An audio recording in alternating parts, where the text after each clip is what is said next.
Welcome, everyone. I'm Bill Newell with MSO News Sports. We have the sports writers with us, Phil Stacy, Nick Kukuru, Matt Williams, Nick Giannino, and our special guest this week, Adam DeBadgis, girls basketball coach at Bishop Fenwick High School. They're continuing on in the tournament to take on Norwell, scheduled for Tuesday night at this point. Adam, welcome. Thanks for joining us. Thanks for having me. I'm honored to be in this crew. Adam will what you say, Adam. Right? Well, Adam, first up, I saw your last game against Archbishop Williams Friday night. And, I know we've talked a number of times this year, but I didn't realize how young your team was. I mean, you have 3 juniors, 2 freshmen starting. Yeah, and the girl who was hurt is a freshman. She started probably 18 games this year. So very young, but they're mature. I mean, even the look of Celia Nielsen and Caitlin Boyle in particular, they don't look like freshmen, and they don't particularly play like that. They did earlier this year, but right now they're not playing like that. You guys can chime in with questions. Phil, I'm sorry. Go ahead. Yeah. No, Adam, I was going to ask you, I mean, you must, I'm guessing, favor this new state tournament format because it rewards you for the schedule you play and really the strength of the league that you belong to. Whereas under the old format, you probably would have had what I'm guessing a mid-round seed in that. Yeah, I mean, it was not too long ago that we had to play St. Mary's in the first round of the tournament and things like that. So definitely, yeah, I mean, for sure. And like the last 2 years in particular, it's been great. It doesn't make it any easier because you still got to play teams that are really, really good at a certain point, but it's more fair to me. And I think the scores show that. I mean, right now in Division III anyway, it's 1, 2, 3, 4 in the Final Four. Right. So, and I think that's in most cases, it's something like that. So I think it's good, and it definitely favors a school like ours. And I mean, I feel bad slightly for the schools it doesn't favor, but I think everybody has the chance to schedule up if they need to. I think it's. Can you give our listeners just an idea of who your starting 5 are, Adam? Yeah, the 2 freshmen are Celia Nielsen is from Georgetown and Caitlin Boyle's from Beverly. 2 really good kids. Again, Celia actually played varsity basketball at Georgetown last year as an 8th grader, so it's actually her 2nd year as a varsity player. That helps her, I think. Obviously. Right now, Tess Keenan from Peabody and Kate McVeigh from both juniors. Kate's from Wakefield. They have just recently stepped into the starting role. We had some changes towards the end of the year. We just weren't getting enough oomph out of our starters. And these girls have kind of changed the pace. And the other girls that came out have done a great job coming off the bench too. But then there's Cecilia Kay, who, quite frankly, I was thinking about this today. I've only been here 15 years, but I think it's quite possible this is the best season any girls basketball players had at this school. She's just unbelievable consistency and dominance. 22 points a game, 12 rebounds a game are averages. And it's like that every night. And that's saying something, consider not only the talent that you've had in your decade and a half, but even before that, the likes of I'm going back to like Gina Marcinkowski, some great players there. Yeah, and Kerry Burke scored 1,700 points. I just never saw them play. So I mean, I'm sure like people of an older age would argue with me, but I mean, I've never seen dominance and consistency like Cecilia's. Well, even recently with like a Colleen Cochran, excuse me, and those numbers are a little bit better than Colleen had. Yeah, the numbers are better. It would be similar. That's what it's similar like in the leadership and determination department for sure. Colleen would be the only one that was close to that, but Colleen's numbers are just a little slightly less because Colleen was on a different team, right. a deeper team. But yeah, Colleen would be the closest that in my life. Colleen, of course, went to play Division I basketball, and she's now an assistant at Dartmouth, right? Yep. She's the head of basketball operations, which is a big role. I think she's got a head coaching job in the future somewhere, Adam. There's no doubt.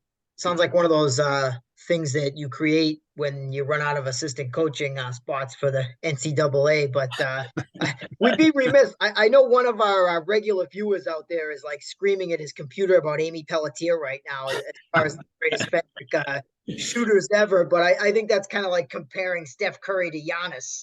You can't compare guards, one of the great 3-point shooters in North Shore history to one of the great bigs in Cecilia. But I have two questions for you, Adam. The first one is as my surprise neighbor here, have you seen any deer or any turkeys lately at home? We saw two. Well, my daughter saw two yesterday. I didn't get to see them, but yeah, they're out. They're pretty confident. It's not November, so they're pretty confident right now. Yeah, they have no fear about running wherever they want. They got the run of the place. Yeah, sure. But the other thing is just looking at your scores here, throughout the state tournament, it seems like the defense, right? And that's always been a hallmark of yours, but just these points allowed totals 20, 36, 35. I mean, when you limit state tournament quality teams to in the 30-point range, you're going to win a lot of games. I had a chance to watch you guys twice this year, once against St. Mary's and once on video against Peabody. And I was really struck by the full court defense against Peabody, not just the press, but really the way that you contested the inbounds passes, the way that the girls were very smart in using their length and just disrupting those passes like that. And it just seems like that defense is really a hallmark, something that's really been one of your strengths, in the years that you've been there, that heart and hustle defense. And is that something that with a young team is contagious, is led by the veterans, or that you have to take time to teach? Like, where does that come from? I think all three of those things, but definitely it's something we harp on because I'm a big believer in you can always play good defense. The shots aren't going to fall from night to night, but you can always play good defense. So we have to make sure we do that. And then if you play good defense, you can win games 31-30, but you can't win a game, if your shots aren't falling. You're not going to win a game if you're letting up 60 points.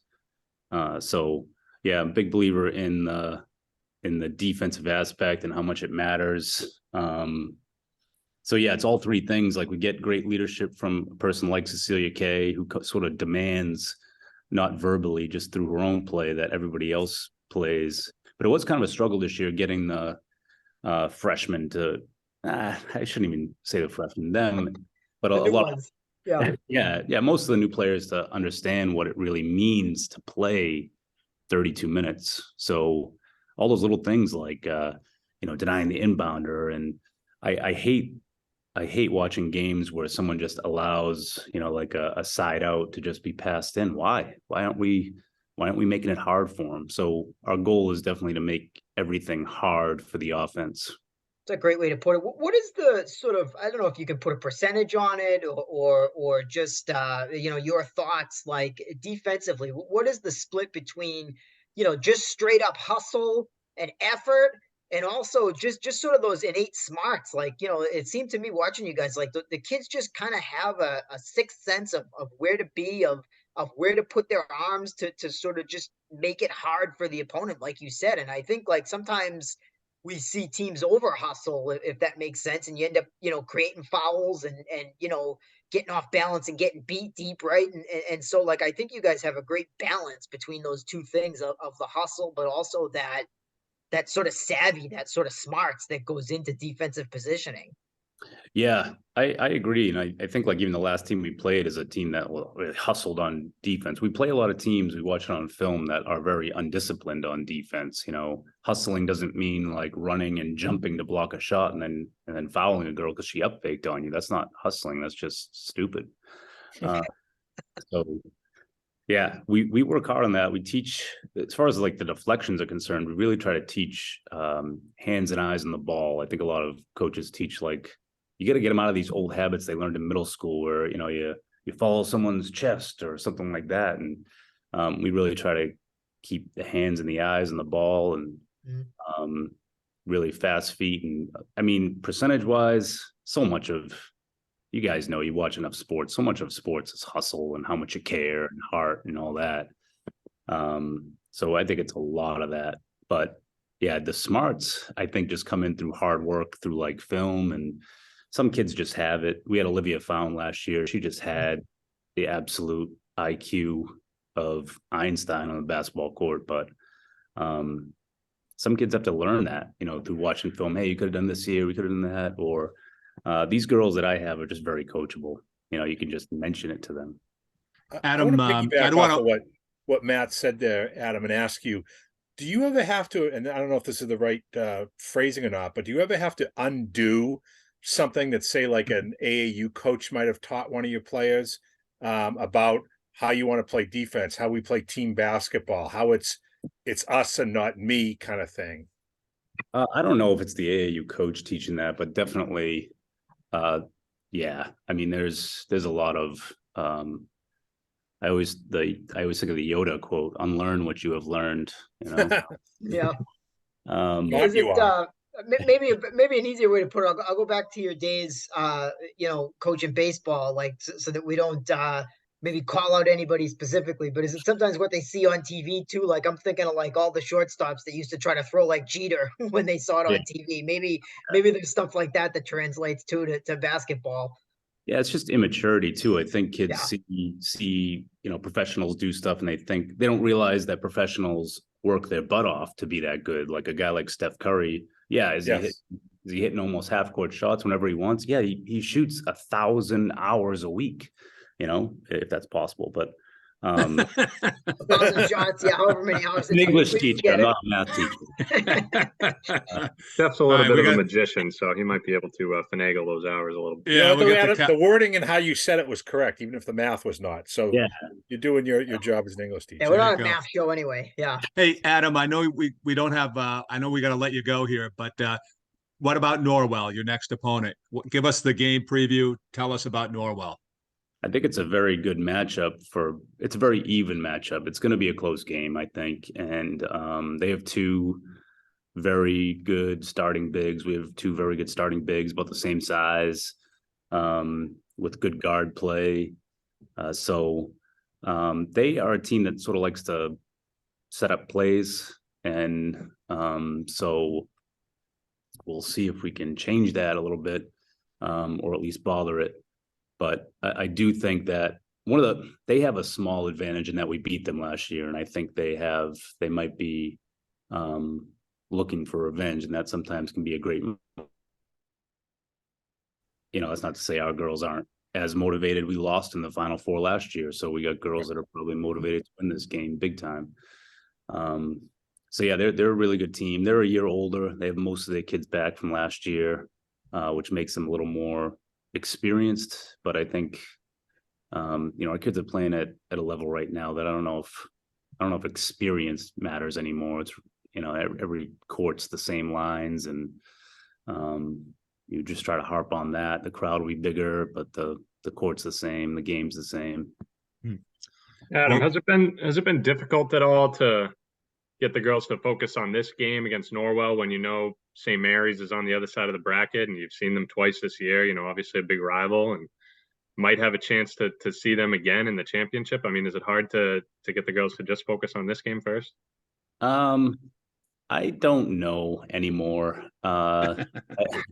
You say things, and really it's up to them to be mature about it. What I think one of the toughest things is, having them. I think parents get more excited about that or talk to them more than the kids do. The kids are the ones that are focused on, hey, next opponent.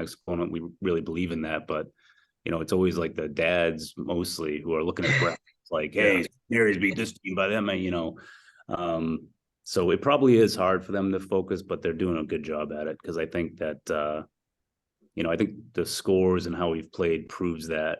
I think I always worry about kids looking at scores like the Quabbin game, the first game, to see, hey, they lost. They stink, look at all the scores, they stink. But then they went out there and took care of business. So it probably is a little hard, but I think this team is pretty mature and pretty focused. Adam, we better let you drop off here. But Adam, you did a great dad impression. I thought you did great. Yeah. Well, We haven't had a great impression like that in a while on this program. But anyways, Adam, thanks so much for joining us, and best of luck Tuesday night now, tonight when this posts, but as we put it up on Tuesday morning. But again, thanks for joining us. Thanks. I really do appreciate you guys a lot. So thank you. Thank Great you, Adam. stuff. Good luck. Take care, Adam. Best of Yeah. luck. Okay. Yeah. Good. Bye-bye. Adam DeBadge with us, girls basketball coach at Bishop Edward High School. That's I should their mention, Bill, that both Nick Giannino and Gene DePlacido will be covering that game for us if it's played Tuesday night or whenever it's going to be played. Perfect. Good stuff. Yeah. We'll tweet out the live stream if there is one for those who can't make it down to Watertown. Perfect. Yeah. You know, go ahead, Matt. I'm sorry. Go ahead, Matt. I'm sorry. Yeah. Just a quick note on the consistency there for Adam. I mean, for since 2015, this is their fourth time in the Final Four and sixth time in the Final Eight. So Wow. just pretty good stuff, and that includes the old North format. So they got to the North. They won the North championship on 2 occasions for 4 Final Fours, and they made the North final 2 other times, which is a couple of Final Eights. So they've been that's what 6 times in 8 years. That's better than Jim Boeheim's been doing lately. That's why he's out. That's kind of vicious, I would say. I know. That's what I was thinking too. I try to keep the pop culture, even though it means that the podcast doesn't have long shelf life, right? I still like the topical references. All right. I know you guys, here's what I thought we could do here. I know we want to spend a little time on hockey with Phil and you guys and Nick, but how about feel free to work in where you've been at the last few days, but in the tournament or observing the tournament in Nick Kukuru's case at different results and so on. But I'll just share one tournament thought that I've had. I happened to see the St. Mary's boys basketball team the other day over at Salem State, and they played Tech Boston, and I was so impressed with how the team as a whole, all 5 players out on that court could drive, could shelter, could protect the ball with nice takes to the basket.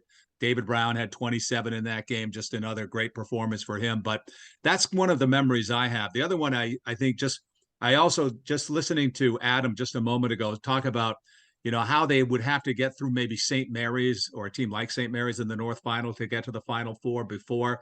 I think that speaks that's the best message that I've heard for the statewide tournament opposed to the Northwest sectional South or whatever. So that's my thoughts. But guys, maybe Nick Kukuru, what are your thoughts on what we've seen so far in the tournament from all around the area?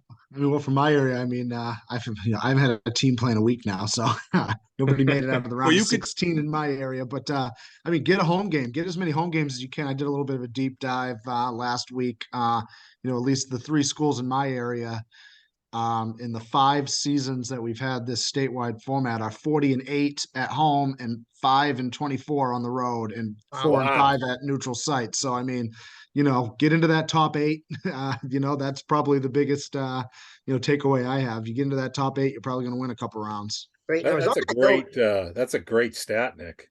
Mm-hmm. Yeah, I was, and the win percentages are kind of similar. There were more home games. Manchester Essex kind of skews that home number a bit because they host a ton of games, but the win percentage is about the same. 5-1. Every 5 wins you have at home, 1 loss. Every 5 losses you have on the road, 1 win. So it's highly important in this one. Home field advantage. I saw a couple games, of teams of mine that got eliminated. Where I thought the home ice was the difference. Where Gloucester Hockey against Silver Lake. The home team won. They played a better game. They deserved to win, but the home ice was big. And Manchester Essex boys going to Cathedral. I mean, that was another one where I thought just home court advantage was the difference in the game. It's a big factor. Yeah, absolutely. I kind of wish that the hockey. I think the Final 8 at the school sites for basketball and soccer has been pretty good. I find myself kind of wishing the hockey, when you get to the Final 8, was at a neutral site, and I just kind of miss the days of 3 or 4 games in a row at the certain rinks. And I used to complain when some of those games were at Watertown or whatever, but I kind of miss those days in Woburn or Chelmsford where you could go early and catch 2 or 3 games. I feel like for me, the hockey, the Final 8 didn't feel like that big of a deal as it did in the past. It felt like kind of just another game. Because they weren't at the neutral sites. Nick Giannino or Phil? Well, just to piggyback off the home court advantage, I think the crowds have been great in the tournament games that I've been to. Great student sections, not too much. What's the word? they're being respectful, I guess you could say, to the best of their ability, these student sections. And I was out in Mansfield last week for the Marblehead game. They were our last boys basketball team alive. They were playing at Mansfield. It was a small gym, really crowded, hot. It was hostile. The fans were going nuts. And talk about Nick's point there in the Cape Ann with his teams and the home court advantage. I thought the home court advantage was huge for Mansfield. Marblehead came out a little bit, I don't want to say scared, but maybe a little panicked. The crowd was getting into it right away. And, in that game in general, I thought Mansfield was really, really impressive. They knocked out both Salem and Marblehead back-to-back games from the NEC. And, Marblehead didn't play their best game, and Mansfield played a near perfect game, and they got the size and, again, the crowd. And this was a team that had two of their best guys out, I guess. So they're going to be a tough out in Division II. But yeah, I think the crowds have been great, and that's one thing that makes this state tournament season, I think, is the home crowds. I can say that Sunday in Lowell, there was some hockey state semifinals, and I saw St. John's against Pope Francis, and then Xaverian against Reading. Watched a little bit of that as I was writing the St. John's prep story. And I thought by far the Reading crowd was amazing. There must have been 2,500 fans there from Reading. I mean, it was packed with Reading people. Surprised that St. John's didn't have more of a crowd. I mean, wouldn't you say, Willie, it was a little on the lighter side for a prep game? Yeah, I think it was probably similar to the semifinal last year. If I remember, they beat somebody, and I think, maybe the rivalry or When maybe they the beat fact BC that High last year? yeah, maybe the fact that it was a Sunday, or maybe just the people kind of waiting for the Garden. I mean, kind of like the Patriots. People felt like they could skip the divisional playoff round there, the tomato can game when Brady was in town, maybe a little bit. I didn't think it was bad. I would agree. No. It probably wasn't the loudest prep crowd that I've ever seen. I don't know if it was smaller, but it was definitely quieter, I guess. I mean, again, it's almost like an apples to oranges comparison when you're comparing games at the Essex Sports Center, where St. John's plays its home games, much smaller rink, fans are right on top of you over the ice, really loud, boisterous student section. I wouldn't call the Songa Center cavernous, but it's 8,000 people. By comparison, yeah. Yeah, by comparison. And yourself from being there yesterday, you can hear everything that's going on in the ice in a place like that, because it's not super loud buzzing with every play. Yeah. Which I don't feel like you get at the home game. So in that regard, I might disagree with you a little bit on that Elite Eight spot, only because I thought the one team that I saw we had in an Elite Eight, St. John's, had a great crowd for their game, and made a lot of noise and all. And I know that Mark Leonard, our friend from Essex Tech, told me the same thing when they went down to Scituate for their Elite Eight game. They brought two or three fan buses down there from Essex Tech, which was great. And Scituate had a great crowd, so they banged out Habermock Arena down in Pembroke. So I thought at least both of those were pretty good home atmospheres. It was weird. Some of the Elite Eight games were neutral last year, too. I know I had to go to Chelmsford to watch Masco play Duxbury. I mean, neither one of those was a home barn, so seems like That's there's right. a little bit of inconsistency with the enforcement of the rules here, but that's okay. Let's not get. Well, I wonder if that was one of those cases though where they deemed the Valley Forum wasn't. You have to hold 1,000 people for that round. Oh, sure, but I mean, I don't think that rink, either one of those two rinks, holds 1,000 people. I don't think Essex does either. I mean, a lot of the rinks where they played these games don't hold 1,000, and they have the tournament director discretion, and it's interesting. I'm not going to criticize because I think all the games that sold out sold 1,200 tickets, right? So you can't complain from an attendance standpoint. I just think it's interesting, and it just where it was interesting where in the old days, you weren't allowed to even play a first round game at your home rink. And you just got so used to those back-to-back games, being able to see the teams that you don't always see. And I do miss that part of it a little bit. Oh, no, I agree. I loved going to doubleheaders in Stoneham, or like you said, Woburn, or the old Tully Farm up in Chelmsford. Even Salem State held games for a while. So Yeah, Woburn. I mean, there were a few years where Woburn sort of became the home of the girls' hockey tournament, and I love that. I thought it's that a was great great. place to watch a game. That Uh, overhanging press box is great. yeah, I really thought that was nice. Now where they're all spread out, you didn't get to see anybody. I mean, it kind of like, in the old days, like after my elite game with Peabody, I might have been able to hang around and watch what ended up being an overtime game with Winthrop, and you just miss that. I mean, you come home, you maybe watch it on YouTube or follow the results on Twitter. It just things evolving a little bit, right? It's just a little bit different, but Right. those back to back deals, used to be a lot of fun. Willie, We should. speaking of rink locations, how about last week's girls' game between Peabody and St. Mary's at the Connery rink? Because Oh, what that, a game. I mean, it ended up, I think they only sold like 275 tickets, which I was very surprised and very disappointed. Shame on all four schools for not coming out to support their girls' teams better than that. All the students. do you think Linfield. the rink held them back, though? I mean, because it I is. mean, I hope not. Oh, From some of my conversations with the powers that be, they decided to keep it there because of the average ticket sales for the girls' hockey games. And, okay. hey, the tickets went on sale on Sunday.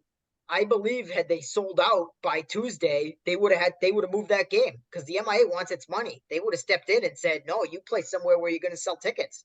But they didn't sell any tickets, and I was disappointed by that. But the product on the ice was phenomenal. A Right. phenomenal hockey game. I would not be surprised if Peabody is the team that comes the closest to beating St. Mary's. It took them a little while to get going in the semifinal. They finally got by Bill Rickard Chelmsford. I think the final was 6-2. It was 2-2 at one point before they exploded. Girl from Danvers, Amanda Forziati, gets the game-winning goal. Great kid.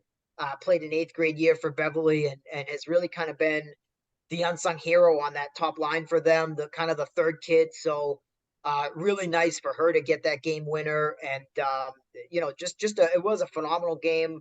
Came all the way down to every turnover and was really tight all the way. Fun to watch, but yeah, for whatever reason, girls sports, the fans, have not been coming out, and I hope that they do because they're missing some great hockey. That's for sure. I mean, it was a thoroughly exciting game. Bill, you were there watching with Joey and Matt up there in the perch there. I mean, you can attest to how great a game it was. No, no, I thought I've seen St. Mary's their last two games. I'm just totally impressed with them. I like the St. Mary's Peabody game from last week, but this one Sunday, the St. Mary's game to get to the championship game this coming Sunday was a phenomenal game, and they just exploded in that third period. So I can't believe it's been 10 years since they've been to the yeah, Garden. I don't know if I made this no, comparison. 10 years from the Final Four. Well, Yeah, yeah, but even the Garden too, 2013. But I yeah, mean, I made this comparison to a couple of people. I don't know if I said it on the podcast or not, but like, you look at Jenna Chaplain's been on the team since she was in seventh grade, and she's never won a state championship or been to the Garden. I mean, at St. Mary's, that's like going to BU and not winning a bean pot. Like that's just crazy. So she's a great kid too, and so is her centerman Maggie Pierce. I mean, I'm just really happy for those kids that they get to experience that. I mean, to think you could play 6 seasons at St. Mary's and not go to the Garden is like that's wild. I didn't actually realize that until I sat down and looked at it. I just sort of assumed that she had been there, done that because she's been there so long and played so well. right. Bill, we should just touch upon that St. John's Prep game Yeah, from Sunday afternoon. Willie and I were there at the game, and obviously not where they wanted it to end in the state semis. But I give Pope Francis a ton of credit. I mean, they might have been an underdog only because they were the 4 seed and Prep was number 1, but they played Prep about as even as could be. I think first period things were a little skewed. We had 15, 16 shots, Willie, for St. John's. Absolutely. 15 shots, I want to say. And they only had 11 the rest of the game. I mean, Pope really tightened up defensively. They were not deterred by the Prep speed coming into the zone. They were physical with them. They gave as good as they took. They didn't give St. John's time and space to maneuver. The goalie, the former Bruin, in namesake anyway, the sophomore Nick Ritchie, had a really, really strong game. And Brian Cronin had a great game in net for St. John's Prep, 25 saves for him. I mean, Brian let up 3 goals in 4 state tournament games, Division One, and the Prep's not going to the Garden. That's nuts to me. But 1 goal decided it. Failed clear. Pope pounces, shot on net. Cronin makes the save. No one clears the puck. Pope gets to it first, knocks it over the goal line. That's it. And that's what can happen in hockey. And now you see that the top 3 seeds are, in fact, 5 of the top 6 seeds have all been eliminated in Division One. You have number 4, Pope Francis, against number 7, Zavarian, for the title. So that's how it goes. But I think aside from not being able to click a little bit offensively, St. John's played well. Just one of those days. 42 wins the last 2 years for this group. 1 state title last year. They're losing 9 seniors, but they'll be back. They get a lot of talent still in the ranks. They got young guys ready to step up. I know they had like a JV team that only lost 1 game all season, and a freshman team that I believe only lost 2 games. So there'll be plenty of guys looking to contribute next year who weren't varsity kids this year, but no repeat in the cards this year for the Eagles. Back-to-back 20-win seasons, remarkable. I think most teams in our area don't have 1 20-win season, so to hang 2 of them, I mean, that's nothing to shake a stick at. And I think it just goes to show you how difficult it is to win a championship. It just is really, really hard. And, it's only 1 team can win, and that's just how it is. But it's really, really hard to do. But you can't be ashamed of a 20-win season in any sport. No, Phil, and you I think mentioned. I'm I was sorry, just going Phil. to You say, mentioned those 2 goaltenders. They were fantastic, both of them. And I was thinking that each team could have had 3 goals in a way in that game. Either, you know what I'm saying? yeah, It that's could have right. been. Absolutely. It could have been that kind of a game too. And the last point I would make is that St. John's Prep outplayed them in the first period. I think that's a hands down no brainer. However, their quickness, Pope Francis's quickness, really showed itself in periods 2 and 3. They were a quick team. They worked hard. And I'll say this too. I mean, I just want to throw a shout out to Willie here. He did a great job on his story for today on puck possession and really like almost like the metrics of the sport. Look, I cover these guys all season. I think yesterday was like the 13th time I've seen them.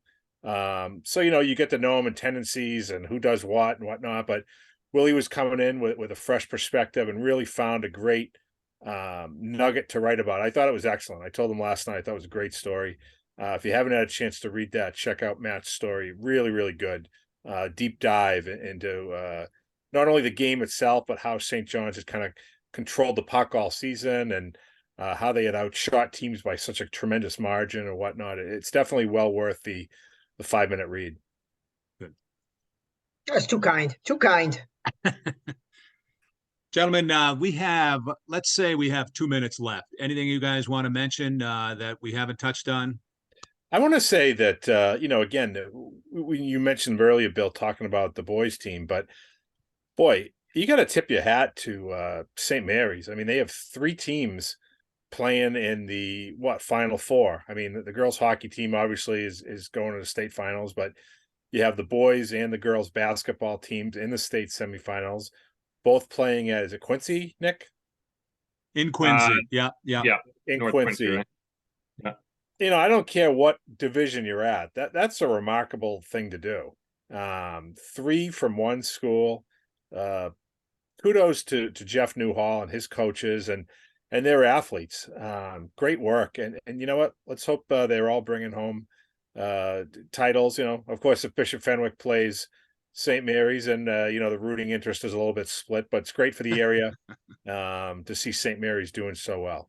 And in that boys Division III bracket, there's 3 teams from the Catholic Central League in the Final Four.